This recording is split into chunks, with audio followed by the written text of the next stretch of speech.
کچھ مصائب ایسے ہیں کہ جو نہیں پڑھے جاتے ہیں،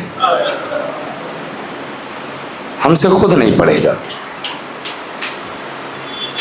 کس دل سے پڑھوں، کہاں سے جگر لاؤں؟ کوشش کروں گا کہ کچھ عرض کروں آپ کے خدمت میں، اور شہزادی طاقت دے. میرے عزیزو، امام حسین نے حلمین کی صدا بلند کی، علی اصغر نے اپنے کو جھولے سے گرایا، حسین خیمے میں آئے، لاؤ میں اپنے بچے کا مقصد سمجھ گیا، لاؤ میرے لال. آغوش میں لیا، حسین چلنے لگے. ام رباب آگے بڑھی، آقا میں بچے کو روکوں گی نہیں، لیکن اگر ہو سکے تو تھوڑی دیر کے لیے میرے بچے کو میرے حوالے کر دے، میں اپنے بچے سے کچھ باتیں کرنا چاہتی ہوں. ماں نے صغیر کو آغوش میں لے لیا، علی اصغر کو لے کے ام رباب خیمے کے کونے میں گئیں، آغوش میں علی اصغر کو لٹایا. سنیں گے بے کسی کیا ہے؟ آغوش میں علی اصغر کو لٹا کے انگلیوں سے بالوں میں کنگھی کی، بالوں کو سنوارا مانے، اور 3 باتیں علی اصغر سے کہی. 3 باتیں علی اصغر سے کہی. آواز دی، میرے لال ابھی تم دادی فاطمہ کی گود میں جاؤ گے. میرے لال جب دادی کی گود میں جانا تو اماں کی شکایت نہ کرنا کہ ماں نے مجھے پانی پلا کے نہیں بھیجا. میرے لال کاش خیمے میں پانی ہوتا تو یہ ماں تجھے ضرور سیراب کرتی. دوسری بات سنیں گے، دوسری بات رباب کہتی ہے، میرے لال تم ام رباب کے لخت جگر ہو، کربلا کی ماؤں پر جانے قربان ہو جائیں. آواز دی، تم میرے لال ہو، ام رباب کے لخت جگر ہو، حسین زہرا کا لال ہے. اب جملہ چاہے جیسے سن لینا. اے میرے لال علی اصغر تم میرے فرزند ہو، حسین زہرا کا لال ہے. ابھی جب تم دادی سیدہ کی گود میں جاؤ گے تو دادا علی جامع کوثر لے کر آگے بڑھیں گے. میرے لال پانی نہ پینا، اس لیے زہرا کا لال پیاسا ہے. حسین جب تک پانی نہ پی لے میرے لال تم بھی پانی کو منہ نہ لگانا. تیسری بات کیا کہی جانتے ہیں؟ تیسری بات کلیجہ پھٹ جائے تو کم ہے. سنیں گے عزیزو، تیسری بات رباب کہتی ہیں میرے لال میں نے بھی کربلا سنی ہے تمہارے بابا سے. میرے لال ابھی جب تم میدان میں جاؤ گے تو تم پر حملہ کیا جائے گا. میرے لال کوشش کرنا کہ حملہ اپنے جسم پر روکنا، زہرا کے لال پر حملہ نہ ہو، زہرا کے لال پر حملہ نہ ہو، کوئی زخم حسین کے نہ لگے.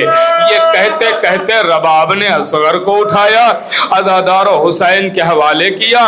حسین نے ایک مرتبہ آبا کا سایہ کیا، علی اصغر کو میدان جہاد میں لے کے آ گئے. لیجیے آواز، کوئی ہے جو اس شہزادے کو پانی پلا دے؟ کوئی پانی پلانے والا آگے نہ بڑھا. حسین کہتے ہیں کہ شاید تم یہ سوچ رہے ہوگے کہ کہیں حسین نہ اس بچے کے بہانے پانی پی لے، تو لو میں اسے جلتی ہوئی ریت پر لٹائے دیتا ہوں، تم خود آ کے پانی پلا دو. لیکن کوئی پانی پلانے آگے نہ بڑھا. میں نے یہ جملہ پڑھ دیا، آپ نے سن لیا، لیکن جانتے ہیں اس پہ کبھی احساس کیا ہے؟ روایت کہتی ہے کہ روز عاشور کربلا کی زمین اتنی جل رہی تھی کہ اگر دانا ڈالا جائے تو دانا بھن جائے. دانا کہاں بھنتا ہے؟ آگ میں نا. اس کا مطلب یہ ہے کہ آگ جیسی کربلا کی زمین جل رہی تھی، آگ جیسی کربلا کی زمین جل رہی تھی. اب جملہ کہوں میرے عزیزوں، برداشت کر لیں گے. علی اصغر کے گلے پہ لگے ہوئے تیر کو تو سب نے دیکھ لیا، لیکن علی اصغر کی پڑے ہوئے پشت پر چھالے کس نے دیکھے ہیں؟ اللہ اکبر. جلتی ہوئی ریت پر حسین نے لٹایا، لیکن ظالموں نے ایک پانی کا قطرہ مشورہ بھی نہ دیا. اب مصلحت کیا تھی وہ حسین جانے. عزادار و تاریخ کہتی ہے حسین نے ایک مرتبہ بچے کو اٹھایا, سینے سے لگایا, ادھر پسرے ساتھ کہتا ہے ہرملہ کہاں ہے. ہرملہ آگے بڑھا. سنیں گے عزیزو, جناب مختار نے جب ہرملہ کو گرفتار کیا ہے تو ایک مرتبہ اس سے پوچھا یہ بتا تو نے کیا ظلم کیا ہے. اس نے جب علی اصغر کی بات چھیڑی ہے, 3 ہی تیر اس نے چلائے تھے, 3 ہی تیر چلائے تھے. ایک تیر مشک سکینہ پہ لگا تھا, ایک تیر مشک سکینہ پہ لگا تھا. یہ 7 تیر لایا تھا. باقی تیروں کی کوئی روایت مجھے نہیں ملی ہے, لیکن 3 تیروں کی روایت ملی ہے. ایک مشک سکینہ پہ تیر لگا جب عباس پانی لے کے آ رہے تھے, اور ایک تیر حسین کے دل پر لگا تھا, حسین کے دل پر لگا تھا, اور ایک تیر علی اصغر کے گلے پر لگا ہے. اب سنیں گے عزیزو, یہ 3 تیر کی بات ہے. ہرملہ کہتا ہے کہ جب میرے سامنے, مختار سے کہہ رہا ہے, میرے سامنے جب ایک 6 مہینے کا بچہ لایا گیا, ایک 6 مہینے کا بچہ لایا گیا, تو 2 روایتیں ہیں. ایک روایت یہ ہے کہ ہرملہ کہتا ہے کہ میں جیسے ہی تیر چلائے کمان میں جوڑتا تھا, کبھی نبی سامنے آ جاتے تھے, کبھی علی سامنے آ جاتے تھے, کبھی حسن سامنے آ جاتے تھے, مجھ سے تیر نہ چلایا گیا. دوسری روایت یہ ہے کہ ہرملہ کہتا ہے کہ میں جان نہ سکا کون ہے, لیکن جیسے ہی میں تیر چلانا چاہتا تھا, خیموں کی طرف سے کسی بچی کی آواز آتی تھی, ارے میرے بھیا نے تیرا کیا بگاڑا ہے, میرے بھیا نے تیرا کیا بگاڑا ہے. عزیزو وہ کہتا ہے میں ہاتھ کانپتے تھے, تیر گر جاتا تھا, پھر میں نے آنکھوں پہ ایک پٹی باندھی اور تیر کو چلایا. اب جملہ چاہے جیسے سن لینا. تب آپ نے کیا کہہ کے بھیجا تھا, میرے لال بابا کے وار نہ لگے, بابا کے کوئی زخم نہ لگے, کیونکہ تم میرے لال ہو, حسین زہرا کے لال, یاد رکھنا اور جملہ سننا. لیجئے ایک مرتبہ تیر چلایا, 3 بھال کا تیر چلایا, تیر چلا, علی اصغر کا گلا چھیدا, حسین کے بازو میں لگا. جیسا ہی اصغر نے دیکھا کہ تیر بابا کے بازو تک پہنچ گیا, ہم کے اور علی اپنے بابا کے چہرے کو دیکھا, شاید اپنی زبان بے زبانی میں کہا بابا اس کی شکایت اماں سے نہ کرنا, کیونکہ اماں نے کہا تھا بابا کے تیر نہ لگے. اے بابا میں کیا کرتا, گردن چھوٹی تھی, تیر بڑا. اللہ اکبر. اجرکم الزہرا. خدا آپ کو کوئی غم نہ دے سوائے غم اہل بیت کے. بس ختم ہو گئی مجلس, ختم ہو گئی. 2 جملے اور سن لے, ختم ہو گئی مجلس. عزیزو تاریخ کہتی ہے علی اصغر کے گلے سے تیر نکالا گیا. حسین نے چلو میں لہو لیا, آسمان کی طرف پھینکنا چاہا, انکار ہوا, زمین کی طرف پھینکنا چاہا, انکار ہوا. حسین نے اپنے چہرے پر مر لیا اور اس کے بعد خیمے کے قریب آئے. اب حسین سوچتے جا رہے ہیں ماں کو کیا جواب دوں. یہ سوچ سوچ کے حسین کبھی آگے جاتے کبھی پیچھے. جو آپ روز عاشورا اعمال کرتے ہیں یہ اسی کی تاثیر ہے, کبھی آگے کبھی پیچھے. ایک ہی جملہ ہے زبان پہ, انا للہ و انا الیہ راجعون. اللہ اکبر. حسین ایک مرتبہ خیمے کے اندر آئے, خیمے کے کونے میں بیٹھ گئے, ابا کے دامن سے علی اصغر کو چھپائے ہیں. سکینہ دوڑ کے آئی, آواز دی بابا کیا ہوا, میرے بھیا کو پانی ملا. حسین نے جواب نہیں دیا, آبا کا دامن ہٹا دیا, بچی تڑپ گئی. ایک مرتبہ دیکھا علی اصغر, علی اصغر خون میں غلطا, علی اصغر کا کچھ لہو لیا, سکینہ نے اپنے چہرے پر ملا, دوڑی ہوئی آئی, آواز دی اماں رباب گود اجڑ گئی, اماں میرا بھیا مارا گیا. اللہ اکبر. ختم ہوئی مجلس. آخری جملہ سن لے. لیجئے عزادارو, یہ وہ شہید ہے جسے حسین نے اپنی زندگی میں سپرد خاک کیا. سنا ہے نا آپ نے, سپرد خاک کیا. میں سب کچھ چھوڑ رہا ہوں, بس 1 منٹ اور مجلس تمام ہو گئی. سب کچھ چھوڑ دیا میں نے. حسین نے ننھی سی قبر بنائی, ننھی سی قبر بنائی, علی اصغر کو سپرد خاک کیا. اب مصلحت کیا تھی وہ امام جانے, اللہ جانے, مجھے مصلحت نہیں پتا, لیکن میں روایت بس سنا سکتا ہوں. مصلحت کیا ہے وہ معصوم جانے. سننا عزادارو, آپ نے بھی لاشیں دفن کیے ہوں گے نا؟ نہیں دفن کیے تو دیکھے تو ہوں گے لاشیں دفن کرتے ہوئے. لاشیں کیسے دفن کیا جاتے ہیں؟ ایک قبر بنائی جاتی ہے اور قبر میں لاشیں کو لٹایا جاتا ہے, پھر مٹی ڈال دی جاتی ہے؟ نہیں, پھر مٹی نہیں ڈالی جاتی ہے. اس پہ پٹرے لگائے جاتے ہیں یا پتھر لگایا جاتا ہے, اس پتھر یا لکڑی پر مٹی ڈالی جاتی ہے, لاش پر مٹی نہیں ڈالی جاتی ہے. مگر ہائے غربت حسین, ہائے مظلومی حسین. مجھے نہیں پتا مصلحت کیا تھی, مجھے نہیں معلوم ہے, لیکن روایت کہتی ہے ایک مرتبہ سپرد خاک حسین کر رہے ہیں, علی اصغر کو قبر میں لٹایا, پیروں کی طرف سے حسین نے علی اصغر کی لاش پر مٹی ڈالنا شروع کی, گلے تک تو مٹی ڈالی. جب پھول سے چہرے پر مٹی ڈالنے کی بات آئی تو حسین کبھی اٹھتے تھے, کبھی بیٹھتے تھے, کبھی اٹھتے تھے, کبھی بیٹھتے تھے. ایک جملہ کہہ کے مٹی ڈالی, میرے لال مجھے معاف کر دینا. یہ کہتے کہتے سپرد خاک کیا. عزادار حسین سپرد خاک کر کے دامن کو جھاڑ کے اٹھے, آواز دی, پروردگارا حسین غریب ہوا, حسین کی کمائی لٹ گئی, حسین کی غربت, حسین کی مظلومی.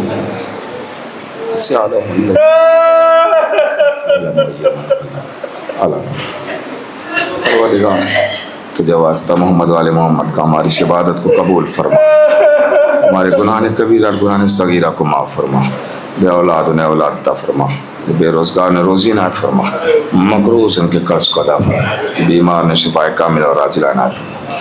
جہاں جہاں بھی شیعہ نے حیدر قرار ان کی جان مال عزت کی حفاظت فرما, جہاں جہاں دشمن اہل بیت ان کو نیستان نابود. یہاں جتنے بھی افراد تشریف فرمائے تھے, جہاں سے بھی سنیں ان کی تمام دلی حاجات کو, جو بے نمازی ان کو نماز کی توفیق عطا فرما. ہمارے امام زمانہ کے ظہور میں تاجیل فرما اور ہم بن کو انصار میں شمار. ایک مرتبہ سورہ حمد و 3 مرتبہ سورہ اخلاص کی تلاوت فرما کر محمد حسین وزیرہ بیگم رقیہ بیگم کی ارواح کو احضار کر دیجیے.